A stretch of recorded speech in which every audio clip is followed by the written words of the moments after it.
Assalamualaikum warahmatullahi wabarakatuh, sahabat Sunai Seminggu dimanapun Anda berada. Semoga dalam lindungan Allah Subhanahu wa Ta'ala senantiasa sehat walafiat dan dimurahkan rezekinya. Amin.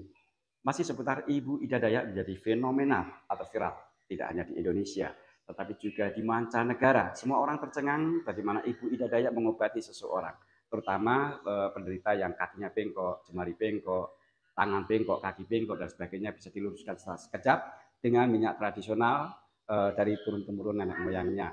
Tentu pengobatan secara tradisional yang bisa dilakukan secara sekejap.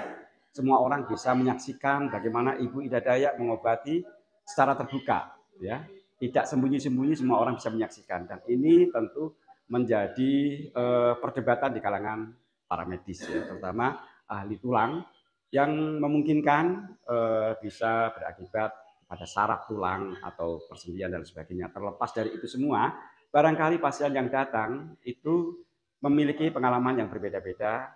Ada juga yang sudah ke dokter berkali-kali tetapi tidak sembuh-sembuh barangkali, dan Ibu Ida Dayak muncul sebagai alternatif. Begitu juga barangkali masyarakat awam atau masyarakat lemah, masyarakat miskin ingin berobat ke dokter, tidak punya uang.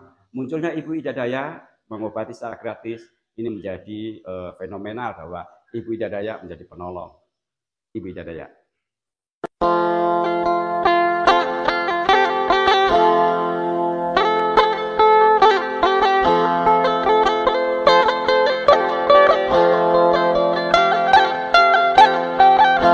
Banyaknya warga yang berkumpul memenuhi area tersebut untuk mendapatkan pengobatan tradisional atau alternatif.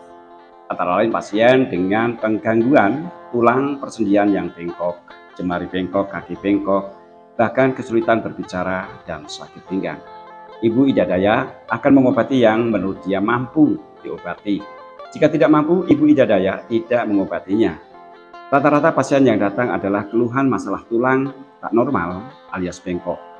Tanpa banyak isyarat, tanpa memasang tarif pengobatan alias gratis. Pengobatan dilakukan secara terbuka dan siapapun bisa melihatnya. Tulang yang tadinya bengkok bisa diluruskan atau dinormalkan kembali tanpa terasa sakit.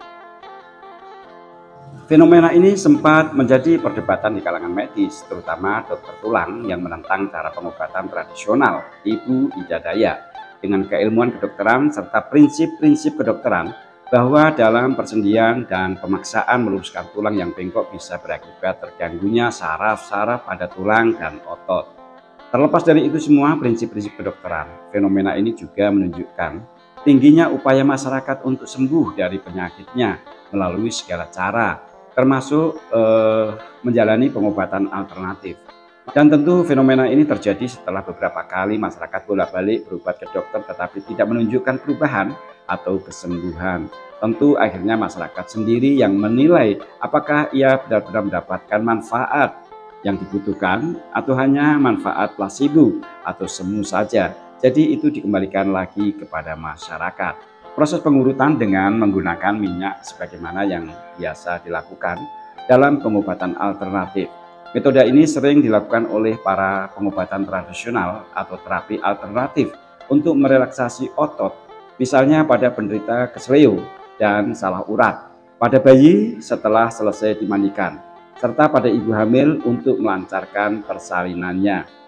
Dalam sejarah perkembangan ilmu kedokteran, dahulu pendekatan diagnosis dan terapi dilakukan dengan menggunakan kedokteran intuitif. Ini dilakukan oleh para dukun, para pengobat tradisional atau habib, di mana mereka mencoba menggunakan cara tertentu, kemudian dilihat pengalamannya saat dibagikan kepada orang lain. Kemampuan ini kemudian dipertahankan secara turun-temurun dari nenek moyang atau orang tua. Terkait metode pengobatan alternatif dapat ditemui di belahan bumi dimanapun. Di Amerika sekalipun ada saja pengobatan tradisional. Misalnya yang dilakukan oleh suku-suku di Amerika Latin. Bagaimanapun, ada orang yang merasa lebih nyaman berobat kepada pengobat tradisional dibandingkan dokter. Atau pasien yang bolak-balik merasa tidak sembuh. Mereka berusaha mencari terapi alternatif.